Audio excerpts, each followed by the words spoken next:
Welcome to this episode on the IBM Myositis YouTube channel. During this episode, we're going to talk about an uncomfortable subject, intestinal gas. Yeah, you probably all refer to it as something else. I'll just leave it at that, intestinal gas. When you reach the third stage of IBM, you will probably be experiencing a loss of strength in your legs, arms, forearms, and hands, and will no longer be able to get to the bathroom as quickly as you used to go years ago. Also in stage 3, you lose your ability to hold or lift a drinking cup or glass. No problem. We will use a straw, we say. Sometimes when us IBMers decide on a fix for one problem, we might cause another. In the case of finding a method to keep ourselves hydrated by using a straw, we also have a tendency to get ourselves aerated or ingest air in our stomachs and intestines, and those once casual jaunts to the bathroom often turn into an emergency trip to the bathroom, and in our haste could result in an injury fall. Drinking through a straw has many advantages for everyone, even those without IBM. Using a straw makes it easier to sip the drink without tilting it too far, and is especially helpful if the beverage has ice.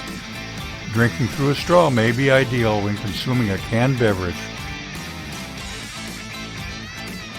It's more sanitary than directly putting your mouth on the can, where bacteria can survive on the lids of the aluminum cans. The bacteria might contaminate the cans during storage, transportation, or handling at the store. Drinking with a straw is also more hygienic at restaurants, as it prevents you from putting your mouth on glasses which can harbor bacteria if they are improperly washed or handled. Drinking from a cup might be difficult for people with motor disorders, strength disorders, or swallowing disorders like dysphagia, which is one of the likely outcomes with IBM.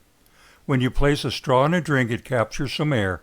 The air travels to your digestive tract, causing increased gas and bloating. For this reason, avoiding straws is often recommended for reducing excessive gas, but not using a straw might not be an option for an IBMer. Sooner or later, it's the preference of choice for someone with inclusion body myositis. An IBMer doesn't always have that choice, as the importance of staying properly hydrated can't be overlooked, and using a straw is the most convenient way of drinking independently. So, here are a few ways of minimizing the amount of air consumed when using a straw. A larger straw will allow you to drink more liquid in less time, but it also contains the possibility to ingest a lot more air into your system. The volume of air in the straw above the liquid line in your cup or glass will be ingested ahead of the liquid being drawn up the straw into your mouth. Therefore, thinner straws will contain less air to be ingested than will a wider diameter straw. In conjunction with what I just said about the amount of air in the straw on top of the liquid level, having a longer straw means more airspace that gets sucked into your mouth before any liquid arrives. So, when using a regular straw, use the shortest and smallest straw diameter possible that's comfortable for you, that will allow the least amount of air into your system. I'd like to switch gears a little and show you the unboxing of a couple of product offerings from Ark Therapeutics. The first is a package of 8-inch long straws that contain a check valve that eliminates the fluid running back down into the glass when not sucking on the straw. This should eliminate the majority of air ingested with every drink through the straw. Although these straws are only 8 inches tall, they will work in many applications and are designed to work with most thin liquids. Let's compare the standard straw to one of these one-way straws. As you can see, when I quit sucking on the standard straw, the liquid drops down inside the straw, meaning I'll have to ingest that air when I draw more fluid through the straw. In the straw with the one-way check valve in it, the fluid level stays up in the straw, meaning less air will be taken in during my next drink attempt.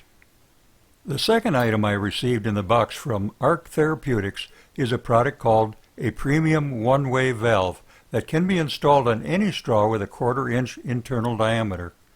This will allow the user to adjust the straw length to any container height we have. This check valve can be removed at any time, disassembled, cleaned, and reassembled for use again. Ark Therapeutic products can be ordered on their website or from many of their distributors, also found online.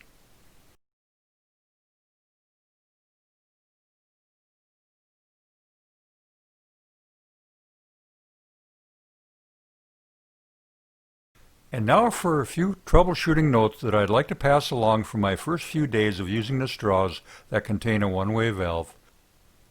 The first thing you will notice is that it takes more effort to draw liquid up the straw due to the restriction that is caused by having the valve in the straw. With the standard one-way valve straws, there's a note in the instructions not to use it with carbonated beverages. Not knowing why, I decided to experiment. When using this one-way valve straw in a carbonated beverage, the liquid did not stop flowing in the upward direction when I removed my mouth from the straw and caused some spilled liquid on our table surface. I guess I should have paid more attention in my high school physics class to understand this. When using the premium one-way check valve on a straw and you experience the liquid flowing back down into the glass, the problem may be a loose collar on the check valve body. We had this experience right after installation of the valve on a straw when trying it the first time. After tightening the collar on the valve, no additional problems were experienced. I would also imagine that if any backwash bits of food from your mouth got into the straw and settled down in the check valve seat area, the liquid might have a tendency not to hold up in the straw either. In this case, cleaning of the premium check valve would have to be done. This marvelous straw seems to do the trick of keeping liquid up in the straw and not allowing us to ingest extra air with every suck of liquid, but may not be 100%.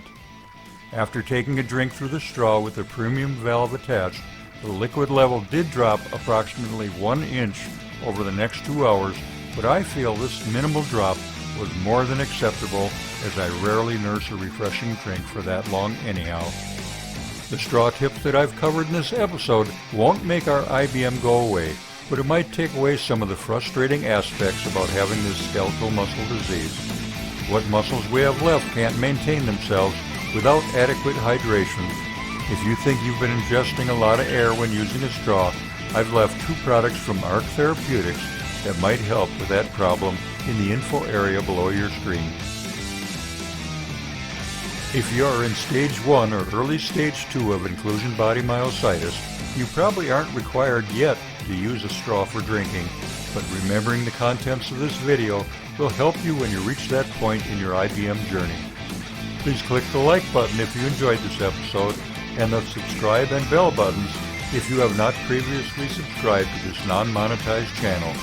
Again, thank you to all my faithful viewers. Stay hydrated, my IBM friends.